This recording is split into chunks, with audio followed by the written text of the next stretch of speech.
Welcome everybody, I am 6am Comics, and while this segment is generally dedicated to reviewing my 9-year-old son Noli's comic books, I occasionally get a contribution from my 11-year-old in the form of a lovable stick hero named Marker Man.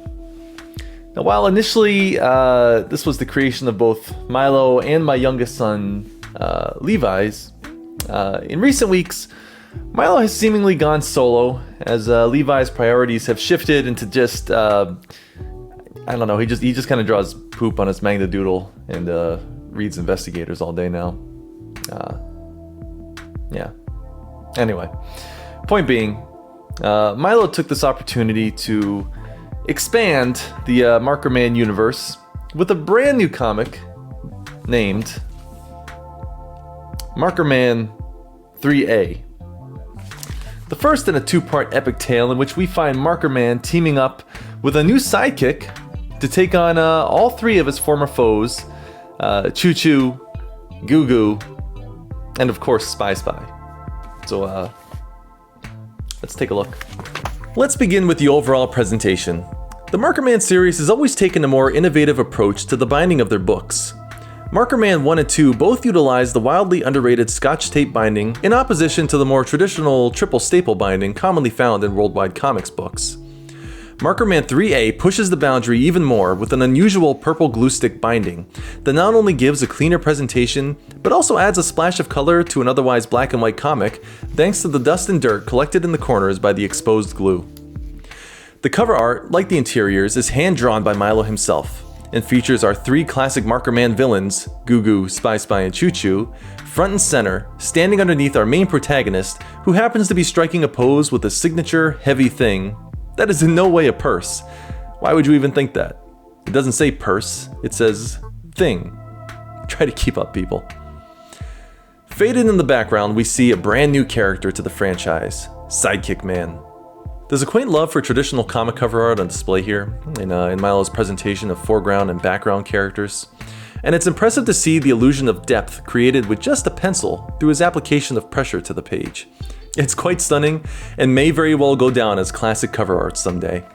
I personally love the implication of a part 1 and 2 via the 3A title, strongly suggesting there will be a 3B down the road. Perhaps it's in production already. Flipping to the inside cover, we see Milo being very respectful of the source material with the misspelling of kindergarten. He's an editor at heart, but he also knows that although Levi wasn't involved with this particular issue, consistency is just as important as good spelling. I like that he kept it as is. Now let's move on to the story. I'm very excited to see a Milo unchained by obligatory collaboration with others. How does his storytelling hold up when on his own? Page 1. And we're dropped in the middle of the action with Marker Man engaged in combat with a classic villain, the 6-armed Goo Goo. It's unclear who's got the upper hand, but suddenly, Goo Goo is kicked by something out of frame. Sidekick Man. Why is he named Sidekick Man? Well, because he kicked Goo Goo in the side. But just in case that's too obscure a reason, he declares himself Marker Man's sidekick, so really the name applies no matter how you reason it. Milo covered his bases expertly. With their brand new alliance established, they must now decide who to fight next. They agree on Marker Man's original enemy, Choo Choo, who has seemingly taken up a life of crime as a pizza thief. An expert pizza thief at that. With his 4 arms, he's able to nab 4 pizzas at once. As Choo Choo escapes the pizza garage, well, not the kind of establishment I would get my pizza from, he is stopped dead in his tracks by our new team-up. Choo Choo drops his pizzas and prepares the battle. But he is quickly picked up by Marker Man, tossed over to Sidekick Man, who proceeds to, naturally, sidekick Choo Choo and poof him off to wherever it is that these villains poof to. Marker Man and Sidekick celebrate by some kind of secret handshake involving nose boops and, I don't know, booger swaps? I don't know what this is, but it bothers me, and I'm just moving on. As our heroes are celebrating, Spy Spy appears. He lifts Marker Man in the air. Sidekick Man can only look on in horror.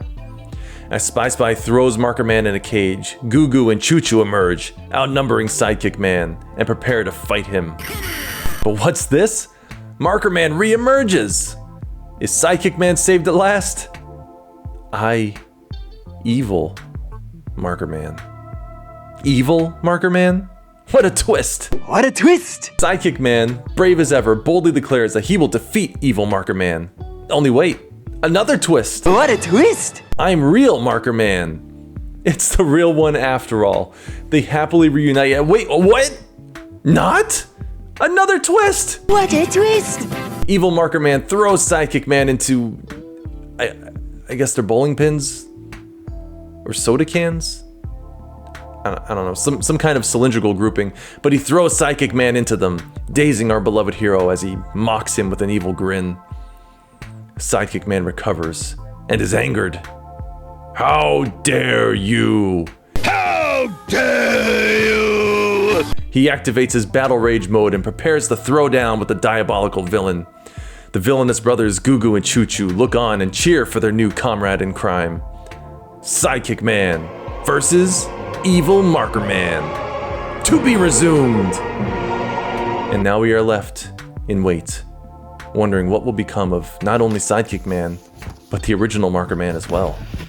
I have to hand it to Milo. In just 10 pages, he's taken a very simple comic series and evolved it into something with twists, turns, drama, and genuine character development. The use of stick figures can be difficult. It doesn't allow for a ton of variety, and yet even without reading it, you know exactly who is who. Gugu, Choo Choo, and Spy Spy, all unique given their limb and eyeball count. Sidekick Man and Marker Man, easily distinguishable with geometric shapes for their noses. The square-nosed Sidekick Man, the triangular-nosed Marker Man. Even their abilities, unique and defined. Marker Man with his strength, Sidekick Man with his sideways kick. I'm also intrigued by the personalities of Marker Man and Sidekick Man.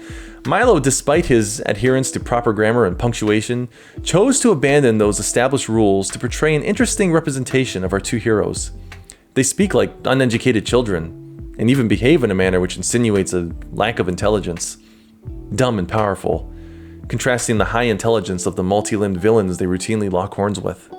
Spy Spy in particular has finally been given a moment to shine following his brief appearance in a one-page side story where he essentially showed up and was immediately stepped on. Now one has to wonder if he's even more intelligent than the artificially enhanced brainpower of our original villainous brothers. Perhaps the saddest moment to come out of this tale was that Choo Choo, despite his multiple efforts in the past to defeat Marker Man, has been humbled so brutally that he has to resort to the petty crime of stealing pizzas from, well, in my opinion, very low-end pizza places. Seriously, there is nothing appealing about a restaurant named Pizza Garage. Gross. Now, if I had to make one small critique, it's the lack of pigs. Despite this issue being an Avengers-level crossover of previous Marker Man comics, it lacks in one of the most prominent species featured in both Marker Man 1 and 2. The freaking pigs! However, this is only Marker Man 3A. Perhaps we'll see them again in 3B. But as a wise man once said, only God knows. Wow. Who would have thought stick figures could be so engaging? I'll tell you, if Noli's smart, he's going to bring Milo back on as chief editor for Worldwide Comics before this Marker Man franchise starts stealing his lunch. As for my rating, I'm going to give it 5, 6 pick up my sticks figures. That sounded wittier before it came out of my mouth. All right. Okay.